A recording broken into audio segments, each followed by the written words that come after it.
Hello नमस्कार दोस्तों, आपका स्वागत है मेरे यूट्यूब चैनल पर। दोस्तों, हमारा वर्ण विचार का टॉपिक चल रहा था जिसमें हमने स्वरों का वर्गीकरण पढ़ लिया था और हमने व्यंजन का भी वर्गीकरण के अंतर्गत दो भेद को पढ़ लिया था। आज हमारा व्यंजन का तीसरा भेद चलेगा।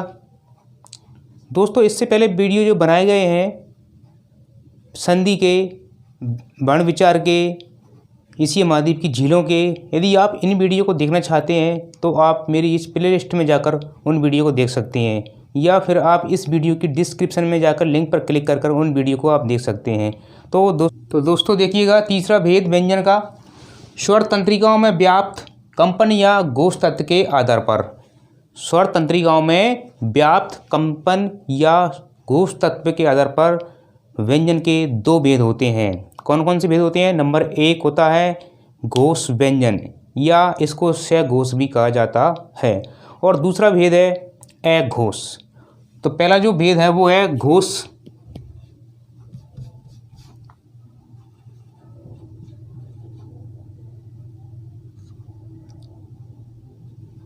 घोष अथवा सघोष व्यंजन। दूसरा भेद है अघोष। अघोष व्यंजन।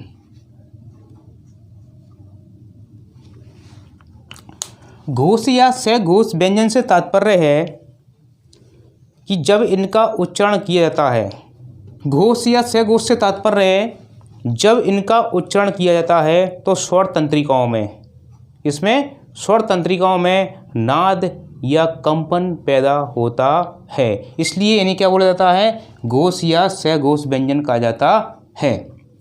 अघोष व्यंजन। अघोष जिन ध्वनियों के उच्चारण में या जिन व्यंजनों के उच्चारण में स्वर तंत्रिकाओं में नाद या कंपन उत्पन्न नहीं होता है, वे व्यंजन घोष व्यंजन कहलाते हैं। पहले आप देखिएगा सघोष व्यंजनों को या घोष व्यंजन को देखिएगा। मैंने आपको कल बताया था स्पर्शी जो व्यंजन होते हैं, स्पर्शी जो व्यंजन होते हैं 25 कैसे लेके मैं तक, जो 25 व्यंजन होते हैं कैसे लेके मैं तक, जो स्पर्शी व्यंजन बोला जाता है इनको 25 व्यंजनों को। इसके तीसरा, चौथा और पाँचवा कौन कौन सा वर्ग? इसका तीसरा, चौथा और पाँचवा वर्ग सघोष के अंतर्गत आते हैं, अर्थात 5, 10, 15, ये कितने हो गए? ये 15 हो गए यहाँ तक। तो 15 घोष ये होते हैं व्यंजन। इसके अलावा य, र, ल, व और है, इस प्रकार से ये 5 ये होते हैं। तो ये टोटल कितने हो गए? 20 जो है व्यंजन क्या होते हैं? घोष या सघोष व्यंजन होते हैं। तो देखिएगा आप, तीसरा प्लस चौथा प्लस पाँचवा वर्ग, 3 वर्ग हुए, तीसरा, चौथा, पाँचवा वर्ग, और इसके साथ में जुड़ जाते हैं इसमें य, र, ल, व और है। इस प्रकार से टोटल कितने हुए? इनकी संख्या कितनी हुई टोटल? इनकी संख्या हुई टोटल, ये कितने हुए? 5, ये 5, ये 5 और ये 1, 2, 3, 4, 5, ये 5। इस प्रकार से संख्या कितनी हुई टोटल? 20। यानी कि जो घोष व्यंजन होते हैं, सघोष व्यंजन होते हैं, उनकी संख्या कितनी होती है? 20 होती है।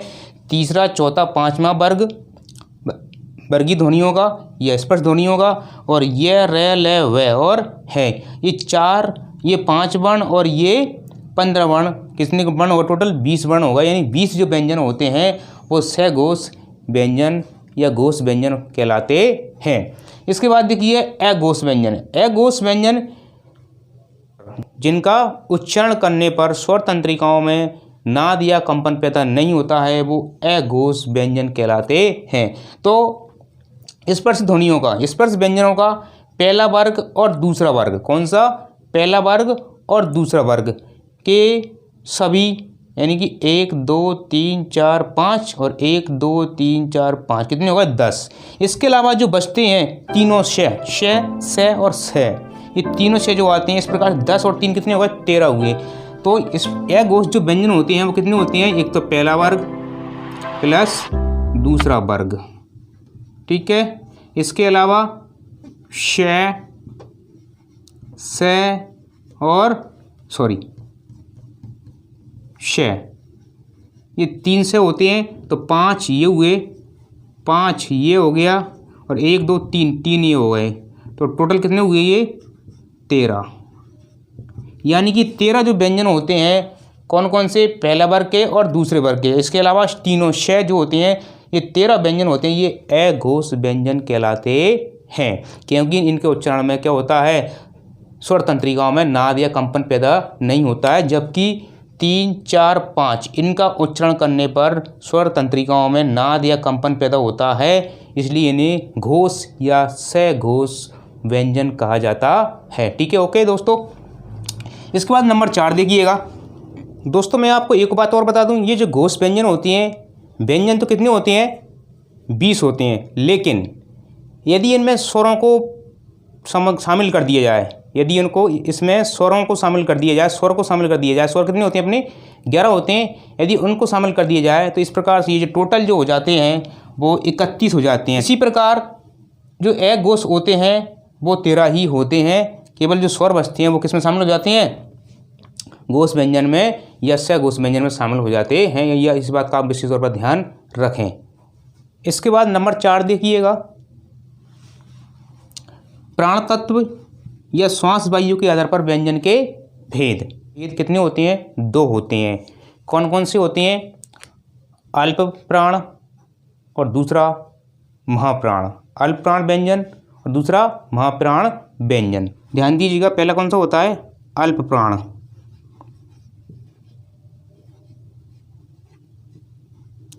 अल्प प्राण व्यंजन और दूसरा होता है महाप्राण। महाप्राण व्यंजन। अल्प प्राण कौन कौन से होती हैं, अल्प प्राण के अंतर्गत पहला वर्ग, तीसरा वर्ग और पांचवा वर्ग। कौन कौन से वर्ग होते हैं, पहला वर्ग, तीसरा वर्ग और पांचवा वर्ग, ये अल्प प्राण व्यंजन के अंतर्गत आती हैं। तो पहला प्लस दूसरा प्लस पांचवा, पहला वर्ग, तीसरा वर्ग और पांचवा वर्ग। तो अल्प प्राण व्यंजन कौन कौन से होते हैं, पहला वर्ग, तीसरा वर्ग और पांचवा वर्ग। इसके अलावा ये रे, ले और वे, ये चारों के चारों आते हैं इसमें। ये रे, ले और वे, इस प्रकार से कितने हो गए ये 5 5 5 15, यानी 5 + 5 + 5 और ये कितने हो गए 4, कितने हुए टोटल 19 हो गए। यानी कि अल्प प्राण जो व्यंजन होते हैं वो कितने होते हैं, 5 5 10 5 15 5 4 19 होते हैं। महाप्राण व्यंजन, महाप्राण व्यंजन को देखिएगा आप, ये 2 और 4 कौन कौन से वर्ग होते हैं, 2 और 4 जो वर्ग होते हैं वो महाप्राण होते हैं। 2 + 4 वर्ग, ठीक है। इसके अलावा श, से और है, ये चारों के चारों इसमें आते हैं। श, से और है, यानी कि 5 + 5 + 4 कितने हुए टोटल 14। तो 14 वर्ण जो होते हैं वो महाप्राण व्यंजन होते हैं। ध्यान दीजिएगा, अल्प प्राण किसे कहते हैं, जिन व्यंजन वर्णों के उच्चारण में, जिन व्यंजन वर्णों के उच्चारण में कम श्वास वायु की आवश्यकता होती है। किसकी आवश्यकता होती है, कम श्वास वायु की आवश्यकता होती है। उन वर्णों को, उन व्यंजनों को क्या बोलते हैं, अल्प प्राण व्यंजन कहते हैं। जिन वर्णों के उच्चारण में कम श्वास वायु की आवश्यकता होती है उन व्यंजनों को अल्प प्राण व्यंजन कहते हैं। नंबर 2 देखिएगा, महाप्राण व्यंजन। जिन व्यंजन वर्णों का उच्चारण करने में अधिक श्वास वायु की आवश्यकता होती है वे क्या कहलाते हैं, महाप्राण व्यंजन कहलाते हैं। और इसके अंतर्गत 2 और 4 दूसरा वर्ग और चौथा वर्ग आता है, यानी कि 10 तो ये हो गए। इसके अलावा श और है, ये 4 ये होते हैं, तो टोटल कितने हो गए? 14 होते हैं महाप्राण व्यंजन। ये भी स्वर होते हैं 11 के 11, वो सभी स्वर अल्प प्राण वर्ण के अंतर्गत आते हैं। तो इस प्रकार से कितने हो जाएंगे? ये टोटल 30 हो जाएंगे। जबकि घोष या सघोष जो व्यंजन होते हैं, व्यंजन तो केवल कितने होते हैं? 20 होते हैं, लेकिन यदि इनमें स्वरों को शामिल कर दिया जाए 11 के 11, तो ये घोष जो वर्ण हो जाएंगे वो कितने हो जाएंगे? टोटल 31 हो जाएंगे। ठीक है, ओके दोस्तों, देखिएगा इसके अलावा जो है अयोग बाह्य ध्वनियाँ होती हैं। अयोग बाह्य ध्वनियाँ वो होती हैं जिन्हें न तो स्वरों में गिना जाता है और ना ही व्यंजनों में गिना जाता है, अर्थात जो न तो स्वर होती हैं और ना ही व्यंजन होती हैं, वो होती हैं अयोग बाह्य ध्वनि। देखो यहाँ लिखा हुआ है अयोग, जिनका योग किसी में न तो स्वर में होता है और ना ही व्यंजनों में होता है, वे कहलाती हैं ध्वनियाँ अयोग बाह्य ध्वनियाँ कहलाती हैं। और ये ध्वनियाँ जो होती हैं वो कौन कौन सी होती हैं? एक तो ये होती है अंग और एक होती है आ। इस प्रकार से इनका उच्चारण किया जाता है, अंग और आ, इस प्रकार से इनका उच्चारण किया जाता है। इसको अनुस्वार के रूप में लिया जाता है, इसे अनुस्वार के रूप में लिखा जाता है।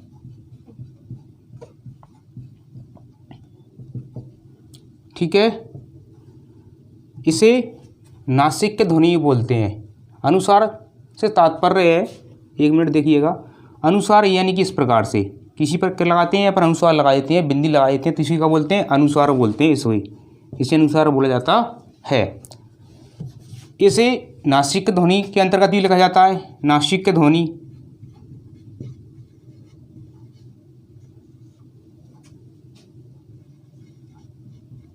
नासिक ध्वनि के अंतर्गत लिखा जाता है। और दोस्तों अनुस्वार हमेशा स्वर के बाद ही प्रयुक्त होता है। अनुस्वार जब लगाया जाता है तो स्वर के बाद ही लगाया जाता है।